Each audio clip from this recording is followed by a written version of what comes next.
Доброе утро всем, кто встречает это утро вместе с нами, телеканалом НВК Саха. Это программа «Новый день», а в студии сегодня для вас будет работать Иван Луцкан.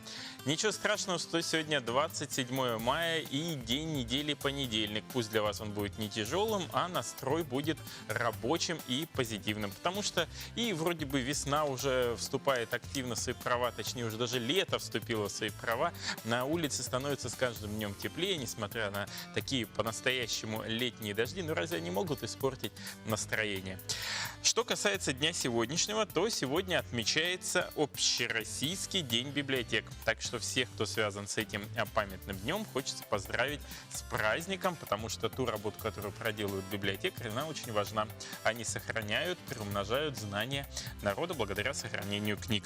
Также сегодня основан Санкт-Петербург, а в 1957 году основан другой город, о котором мало кто знает, и называется он Качканар, потому что он единственный в мире город, где добывается железно-ванадиевая руда. И находится он в России. Теперь поговорим немножко о погоде и дальше продолжим.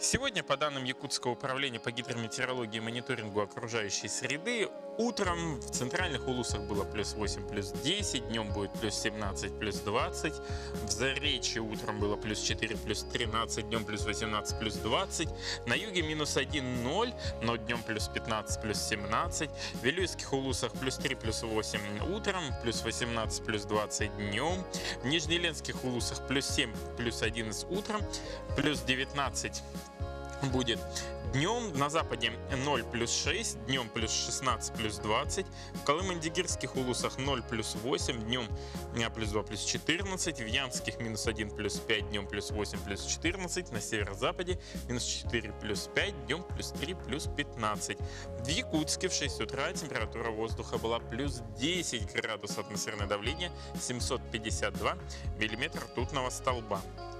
Ветер западный будет дуть 3,8 метров в секунду.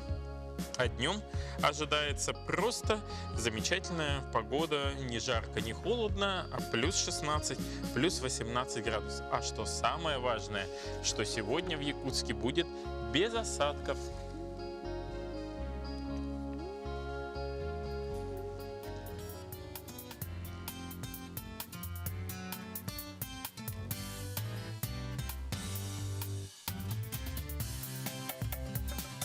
Кстати, сегодня по народному календарю Сидор-Огуречник, день посева льна и огурцов. Ну, наверное, все-таки огурцы у нас еще рановато сажать, да, по крайней мере, в грунт, только если у вас теплица не отапливается. Но, тем не менее, смотрели и на погоду. На Сидор отойдут все холода, но если будет холодный северный ветер, а мы узнали, что в Якутске он будет западный, то будет холодное лето. Так что будем надеяться, что лето будет теплое.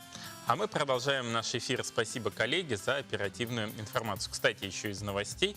Россия взяла бронзу чемпионата мира по хоккею, обыграв в матче за третье место команду Чехии по буллитам 3-2. Так что хорошая новость. Ну а канадцы проиграли финнам, так что финны стали сильнейшей командой по хоккею. Затем канадцы, и потом мы, россияне, что тоже, в принципе, почетно. Если в России при встрече обмениваются пожеланием «здравствовать», то в Германии, согласно проведенному порядку, заведенному, желают доброго утра с утра до 12 дня, доброго дня с 12 до 17 и далее следует добрый вечер. Однако могут ограничиться простым приветом. Еврей пожелает мир вам, а перс скажет будь весел. Гренландцы констатируют хорошая погода. Русские, европейцы и американцы в качестве приветственного жеста обмениваются дружеским рукопожатием. Причем надо здороваться именно правой рукой. В чем смысл? В том плане, что ты показываешь, что ты открыт и ты в руках не держишь никакого оружия и готов поприветствовать. Как желают доброго утра горожане нашим телезрителям? Давайте прямо сейчас посмотрим. Доброе утро, республика. Теплых дней, хорошей погоды, хорошего отдыха и работы. Настроение хорошее, даже дождик не помеха. Добрым утром, вся Якутия. Хочу, чтобы сегодня у вас были хорошие успехи, вам везло. И всем привет. Доброе утро, республика. Всего вам хорошего, всем хорошего здоровья. Самое главное здоровье всем. всем родным, знакомым, всем горожанам хорошего лета. Добрым утром. Мое пожелание моей знакомой на Черяева 1/1. Марии. Я бы хотела передать привет моему папе, Гришакову Ивану Валерьевичу. Сегодня очень хорошее утро. Я почти закончил школу. Скоро буду сдавать экзамены. Надеюсь, их сдам хорошо. И удачи тем, кто тоже будет сдавать экзамены. Доброе утро, республика. Так держать. Вот такая позитивная женщина. Правильно, так держать, с хорошим настроением начинать этот понедельник. Якутия по праву является центром оленеводства России. По данным регионального министерства по делам Арктики, в Якутии оленеводством занимаются 106 хозяйств и родовых общин. С одним из представителей этого уникального оленеводства удалось пообщаться моей коллеге.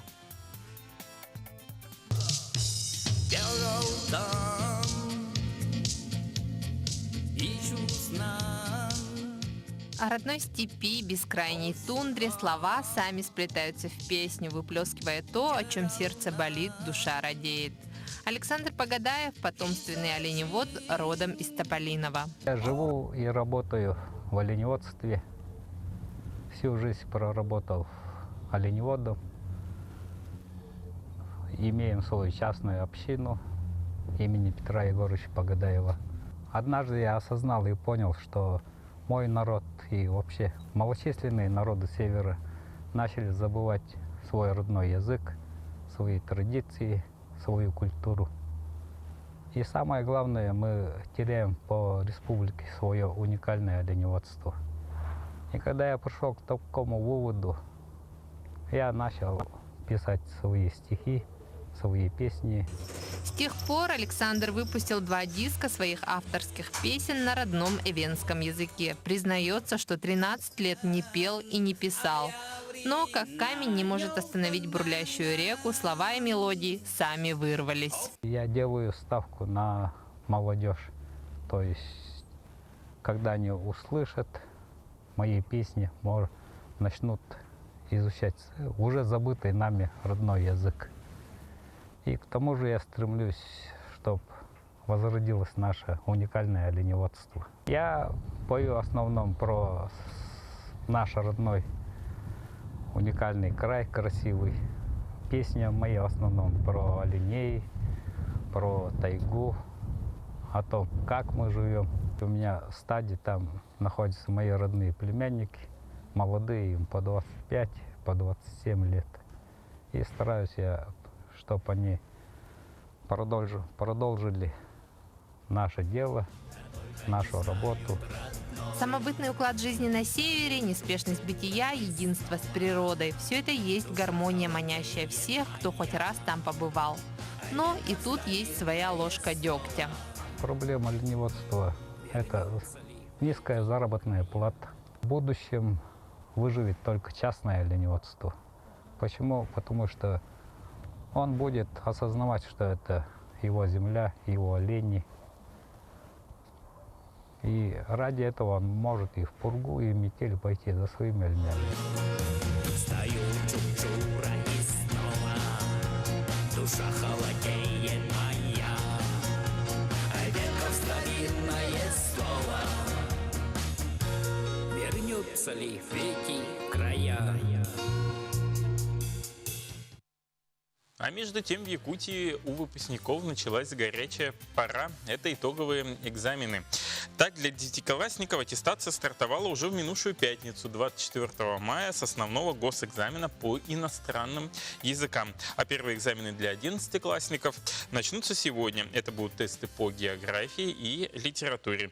И период аттестации продлится почти месяц, до 2 июля. В связи с этим нам вновь стало интересно, что помнят горожане из школьной программы.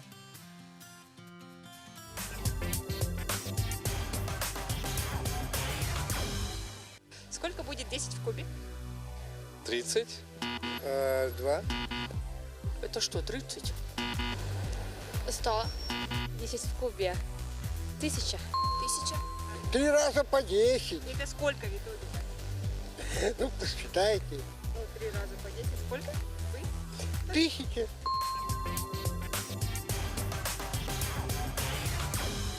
При каком императоре продали Аляску? Николай... Ой, не помню. Николай II? Николай I? По-моему, при Екатерине II. При Екатерине. Нет, я путаю. Александр II, по-моему, третий. Александр какой-то там. Александр, по-моему. Ага, а первый или второй? По-моему, второй.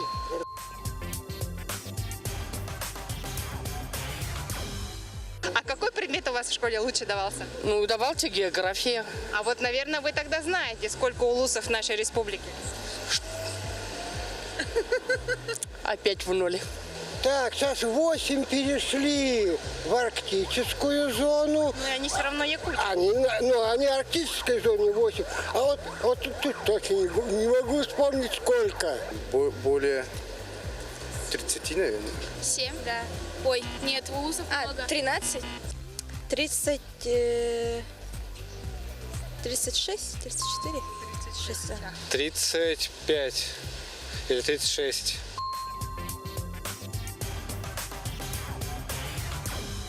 Где находится предплечье, знаете? Предплечье. А что это такое? Предплечье. Здесь, что ли? Вот. Предплечье. Предплечье? Вот, где локтевое, лучевое.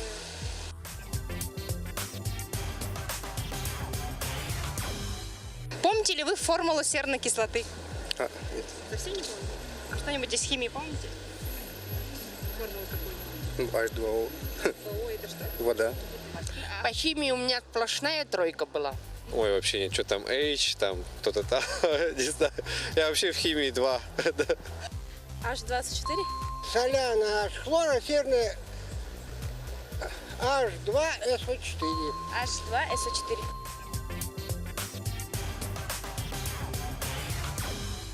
Ударение нужно поставить правильно, как будет баловать или баловать? Баловать. Баловать. Баловать. Я думаю, баловать. И так говорят. Раньше говорили баловать, а сейчас говорят баловать.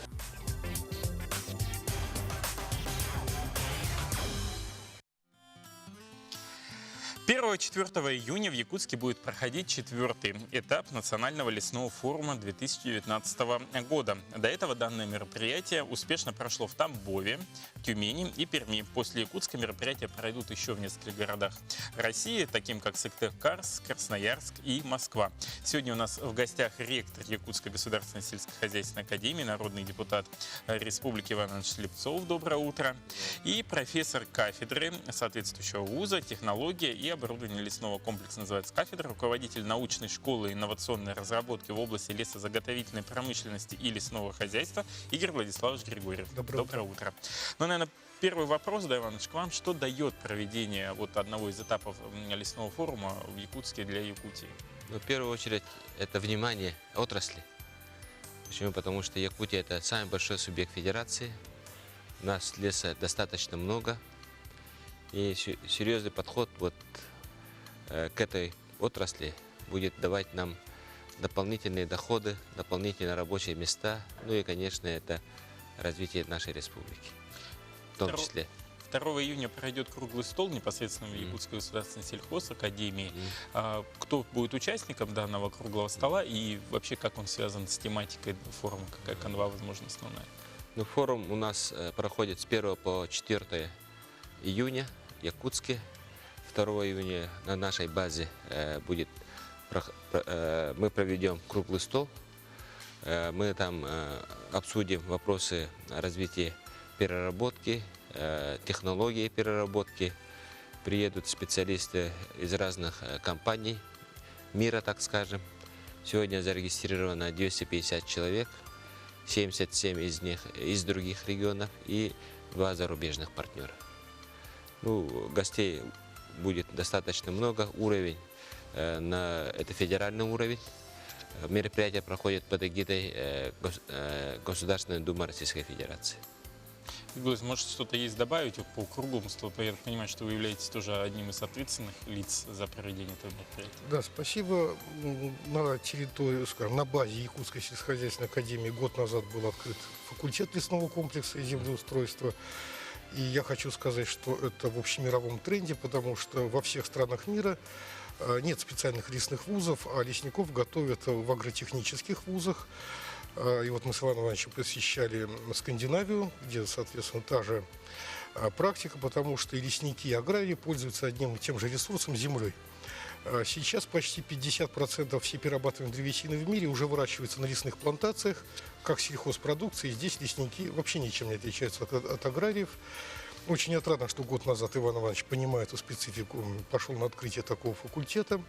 Год назад мы провели первый форум лесопромышленной Республики Якутия, который привлек очень много внимания. Были представители многих ведущих фирм-производителей оборудования. И, можно сказать, у нас круглый стол – это продолжение прошлогоднего форума. За год существования факультета мы подписали более 10 партнерских соглашений. У нас, благодаря нашим партнерам, открыт самый оснащенный в России класс бензиномоторного инструмента. Там представлены новые инструменты фирмы «Штиль» и «Хускварна». Мы планируем 2 июня торжественно открыть оснащенный класс, включая современный симулятор лесных машин компании «Понце». У нас в этом году открыта уже магистратура, куда я хочу пригласить всех, кто планирует связать свою жизнь с лесом или уже занимается лесом, но не имеет специального образования, потому что без образования сложно эффективно чем-то заниматься. И я очень надеюсь, что второе наше мероприятие, как круглый стол, является началом, уже будет в будущем, 3-го в следующем году лесопромышленного форума уже в рамках Якутии. А вот что касается вообще особенностей, наверное, работы, да, и лесозаготовки в условиях кролит-зоны, да, в условиях вечной мерзлоты, вот есть какие-то принципиальные отличия, если бы, допустим, заготавливать ту же самую древесину в центральных областях России? Да, Ну, давайте. они, безусловно, есть. И вообще в Республике Якутия очень своя большая специфика. Это огромное расстояние. Это крайне слабо развитая дорожная сеть, вообще транспортная, включая лесные дороги, лесосплав, особую ранимость мерзлотных почв, грунтов. Нет научно обоснованных режимов рубок леса.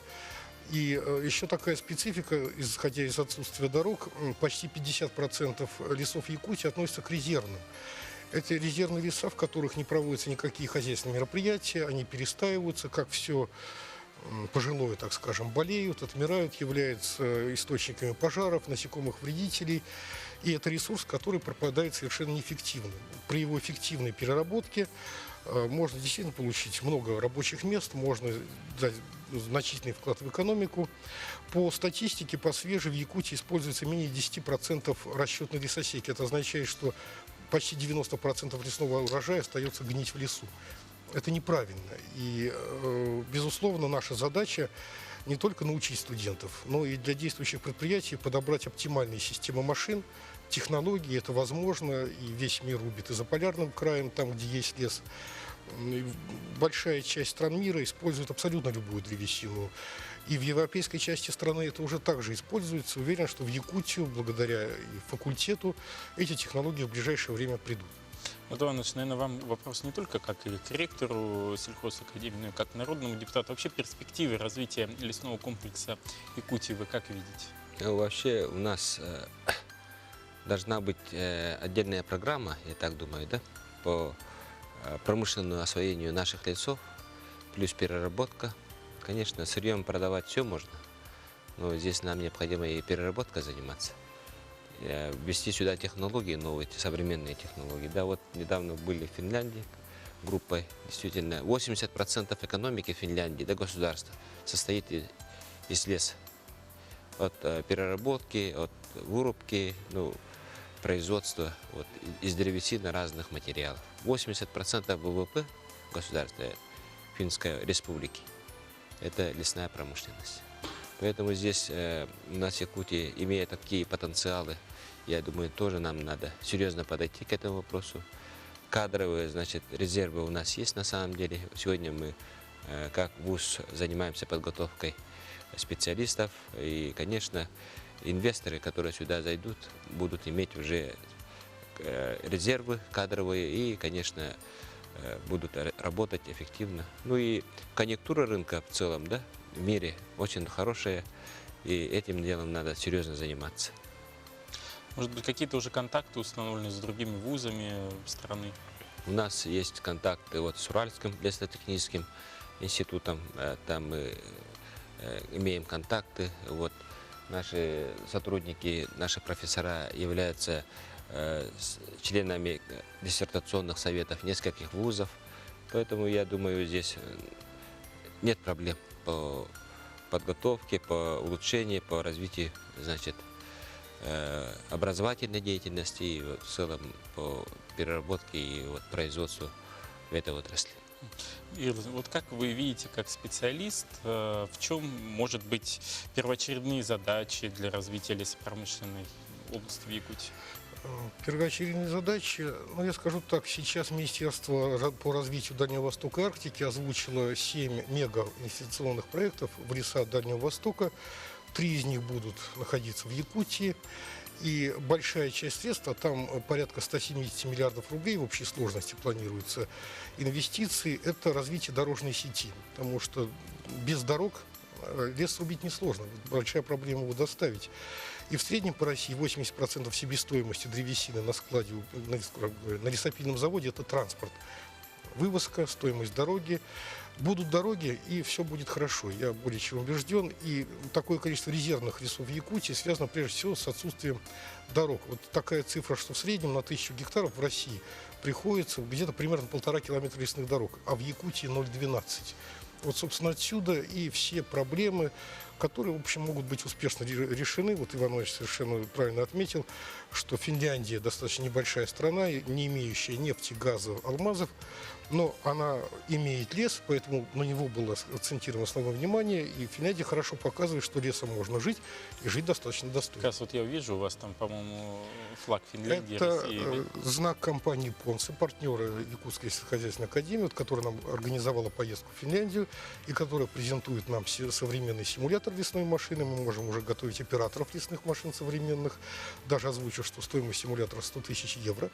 Вот. И компании-партнеры, они видят, что Якутская сельхозакадемия имеет серьезный потенциал, потому что наши выпускники, они останутся работать в лесу, в отличие от, например, столичных вузов, куда люди уезжают, но назад уже в лес не возвращаются, к сожалению. Наши выпускники 100% трудоустраиваются в лес, и производители техники это видят и идут к нам.